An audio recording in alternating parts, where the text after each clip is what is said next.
triangle jump, which is tricky.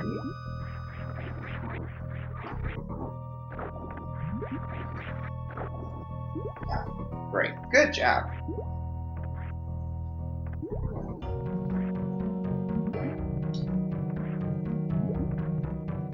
Come on.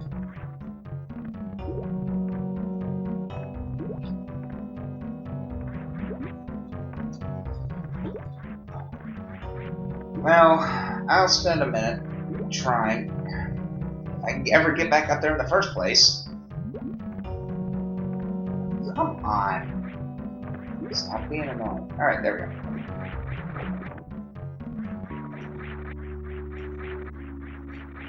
Oh. He's getting it.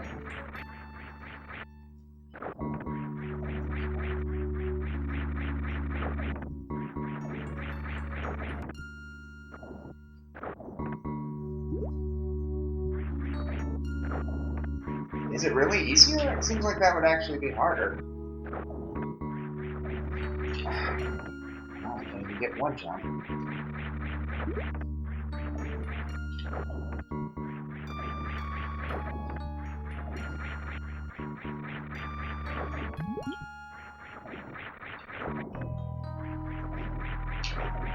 Oh.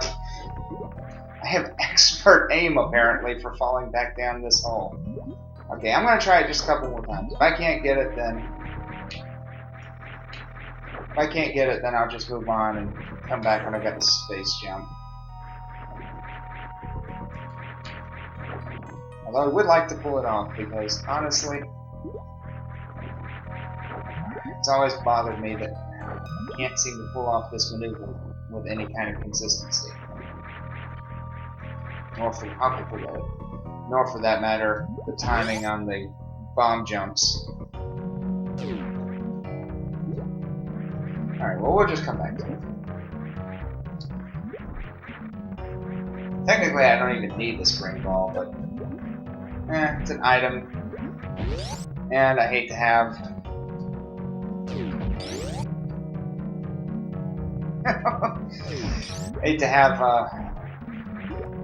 an empty spot in my item inventory.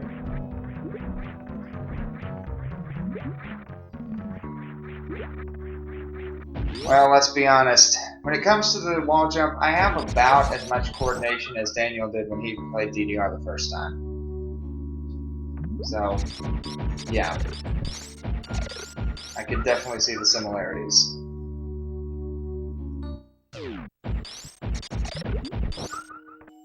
Right.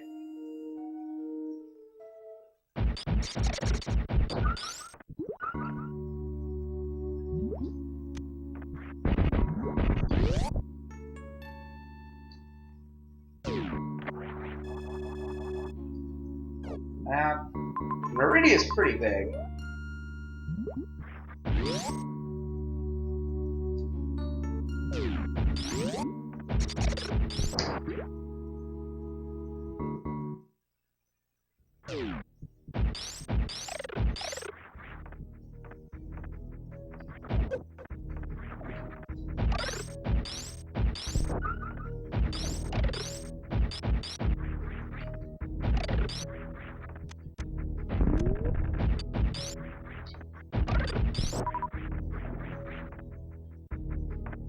Alright.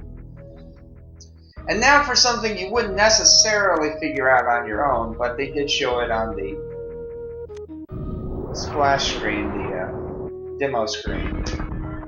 And that's just cool. The idea of actually breaking the environment, that's just crazy.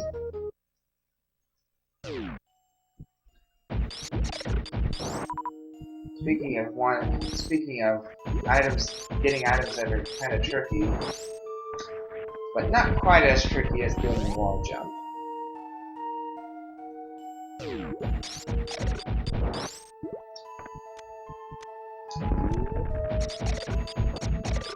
Yeah, that's admittedly one of the reasons that I was going to try and do the triangle jump is because it streamlines it considerably because I don't feel like I have to go back and revisit that area.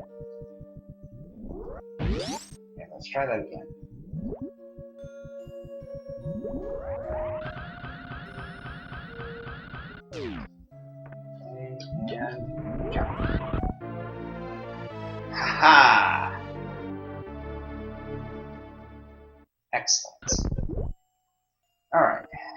Let's see. I'm trying to remember. I think.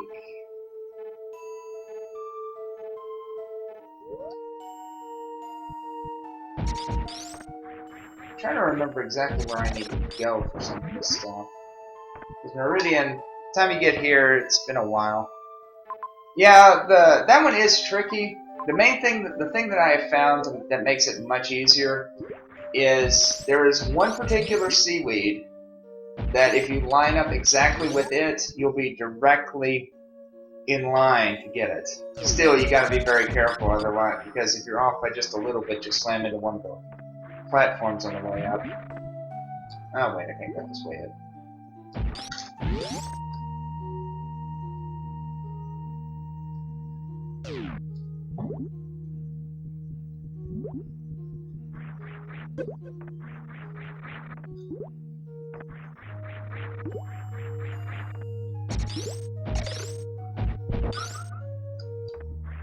Alright.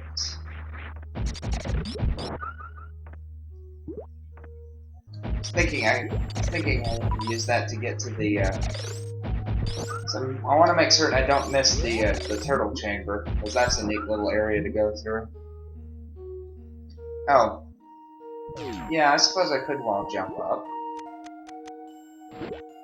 But I think instead what I'll do is I'll just come back and get some of this stuff when I've got the space jump, so it won't take as long.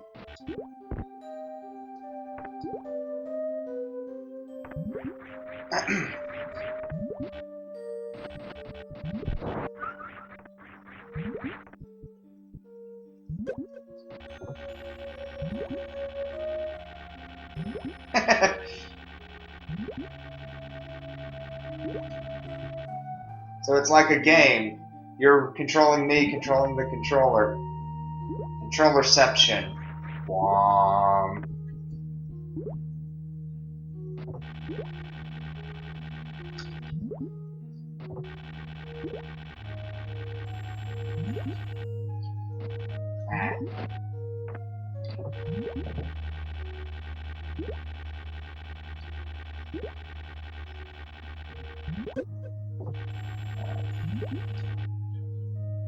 Oh, come on.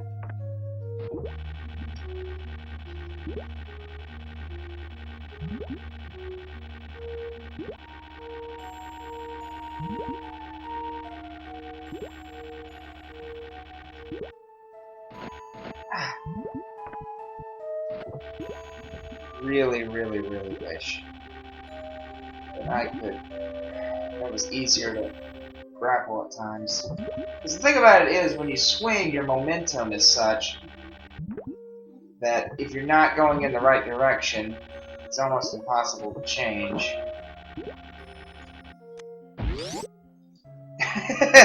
I'm pressing the B button, but the gamer isn't doing what I want him to.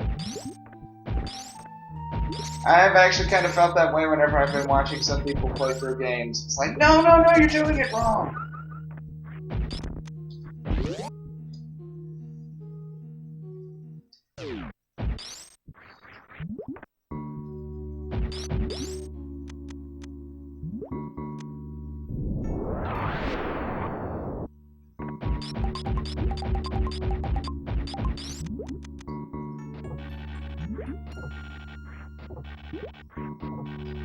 The easy wall jump.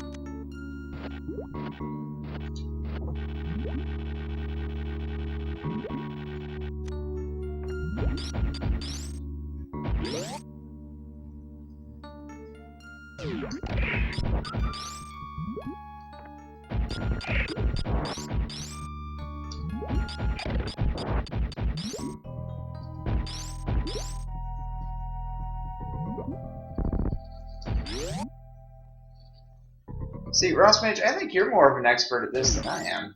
Maybe you should do the live streaming. Because you can remember this stuff better than I can. I'm just kind of like, well, I think I'd go this way.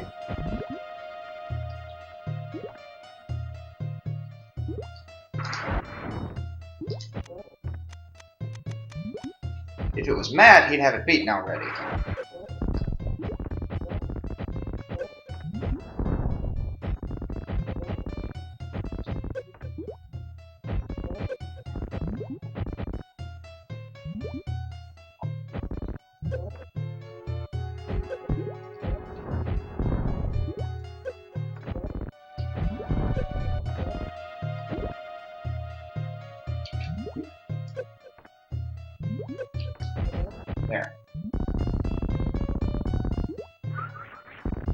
if you gotta have a favorite game, this is a good one to do.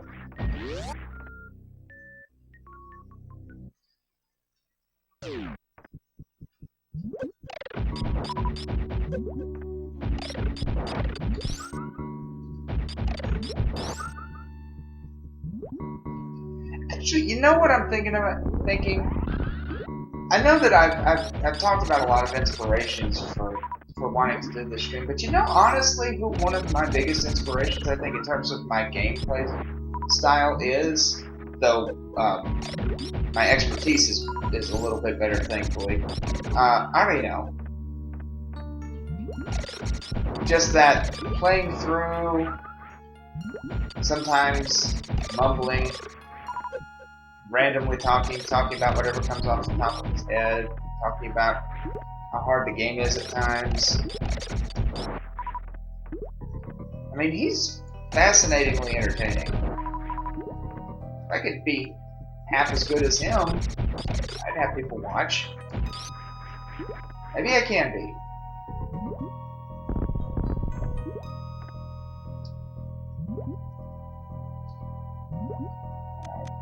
Got to. Don't want to fall down the pitfall. They try to trick you here and say, "Oh, you're almost there. Just go straight," and then you drop down.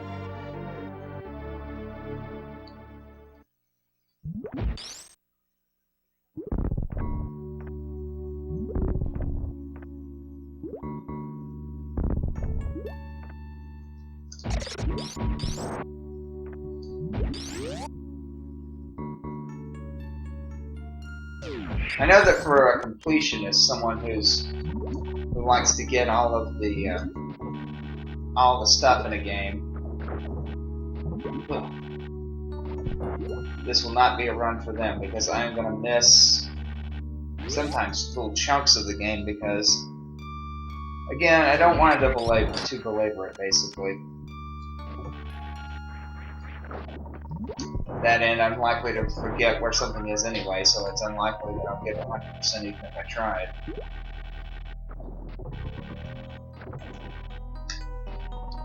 Although I guess I could get my strategy guide out and use that.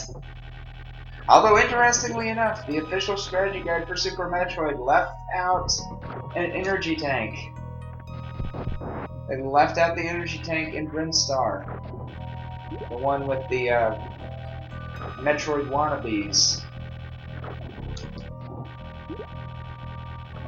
Took me a while to actually figure out that there was an energy tank there, even though I think it's got an icon on the map to indicate that there's something there.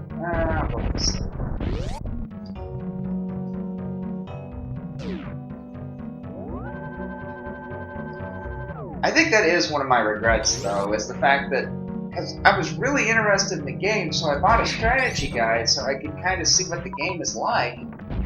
But as a result, I was completely spoiled on all the stuff that happens in the game because I played because of the strategy guide.